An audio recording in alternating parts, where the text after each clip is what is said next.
அனைவருக்கும் வணக்கம்.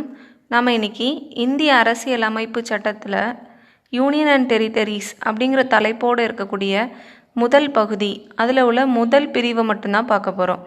அதாவது இந்திய அரசியலமைப்பு சட்டத்தோட முதல் பிரிவை பார்க்க போகிறோம். இந்தியாவில் உள்ள மற்ற சட்டங்களில் எல்லாம் பிரிவுகளை செக்ஷன்ஸ்னு சொல்கிறோம். ஆனால் அரசியலமைப்பு சட்டத்தில் மட்டும் பிரிவுகளை ஆர்டிகல்ஸ்னு சொல்கிறோம். இந்த இந்தியன் கான்ஸ்டியூஷனோட ஆர்டிக்கல் 1ல் இந்தியாவை பாரத்னு சொல்கிறோம். உலகத்தில் இருக்க பல நாடுகளுக்கு ஒரே ஒரு பெயர் தான் இருக்கும். ஆனால் நம்ம இந்தியாவுக்கு அஃபிஷியலாகவே 2 பெயர் இருக்குது. அதாவது முதல் பேர் இந்தியா, இன்னொன்று பாரத். இந்தியாவுக்கு இந்தியான் பெயர் வர்றதுக்கு காரணமாக இருக்கிறது இண்டஸ் ரிவர். இந்த நதி ஜம்மு அண்ட் காஷ்மீர், பாகிஸ்தான் வழியாக போய் அரேபியன் சீல கலக்குது. நம்ம ஏஷியன் காண்டினென்ட்டில் இருக்கக்கூடிய நதிகளில் இந்த இண்டஸ் ரிவர் மிகவும் நீளமான ஒரு நதின்னு சொல்லலாம். இந்த நதி நாட்டு மக்கள் விவசாயம் பண்ணுறதுக்கு ஒரு முதுகெலும்பு போல் முக்கியமானதாக இருக்குது. இந்த இண்டஸ் ரிவரை சிந்து நதின்னு சொல்கிறோம். இந்த சிந்துங்கிறது ஒரு சமஸ்கிருத வார்த்தை. இந்த வார்த்தையிலிருந்து தான் இந்தியாவுக்கு இந்தியாங்கிற பெயரே வந்துச்சு. அடுத்ததாக இந்திய அரசியலமைப்பு சட்டத்தோட பிரிவு 1லேயே இந்தியாவுக்கு அதிகாரப்பூர்வமாக கொடுக்கப்பட்டிருக்க ஒரு பெயர் பாரத். இந்தியாவுக்கு இந்த பாரத்துங்கிற பெயர் புராணங்கள்லேருந்து வந்திருக்கு.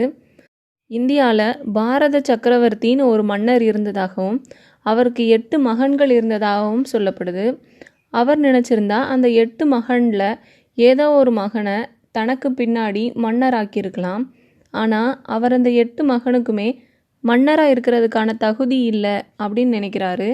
அதனால தன்னோட மகன் அல்லாத இன்னொருத்தரை அவருக்கு அடுத்தது மன்னராக கொண்டு வராரு.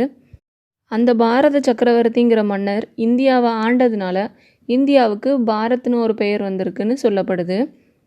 ஸோ இந்தியன் கான்ஸ்டியூஷனோட ஆர்டிக்கல் 1ல் இந்தியாவுக்கு 2 பெயர்கள் சொல்லியிருக்காங்க, இந்தியா அண்ட் பாரத். அடுத்ததாக இந்தியானா என்னது அப்படிங்கிறத சொல்கிறாங்க. அதாவது இந்தியா இங்கே இருக்க மாநிலங்களும் யூனியன் பிரதேசங்களும் சேர்ந்தது தான் India. India is a union of states and union territories அப்படின்னு சொல்கிறாங்க. அதாவது இந்தியாவில் உள்ள 29 மாநிலங்களும் 7 யூனியன் பிரதேசங்களும் சேர்ந்தது தான் இந்தியா. இனி வர்ற காலங்களில் இந்தியாவுக்கு வெளியே உள்ள ஏதோ ஒரு நிலப்பகுதியை இந்தியா கூட இணைச்சிக்கிட்டா அந்த நிலப்பகுதியும் இந்தியாங்கிற வரையறைக்குள்ளே வரும். இந்தியாவில் உள்ள ஏதோ ஒரு மாநிலமோ யூனியன் பிரதேசமோ இந்தியாவை விட்டு பிரிஞ்சு போய் ஒரு தனி நாடாகவோ இல்லை ஒரு தனி அரசாகவோ செயல்பட முடியாது. இந்தியாவோட இணைஞ்சு தான் இருக்க முடியும். அது மட்டும் இல்லாமல் இந்திய அரசியலமைப்பு சட்டத்தோட அட்டவணை 1, அதாவது ஸ்கெடியூல் 1ல் இந்தியாவோட மாநிலங்கள் எதெல்லாம், இந்தியாவோட யூனியன் பிரதேசங்கள் எதெல்லாம் அப்படிங்கிற பட்டியலை கொடுத்துருப்பாங்க. இதெல்லாம் தான் இந்தியன் கான்ஸ்டியூஷனோட ஆர்டிக்கல் 1 பற்றி தெரிஞ்சுக்க வேண்டிய விஷயங்கள். இனி அடுத்த வீடியோவில் சந்திக்கலாம். நன்றி.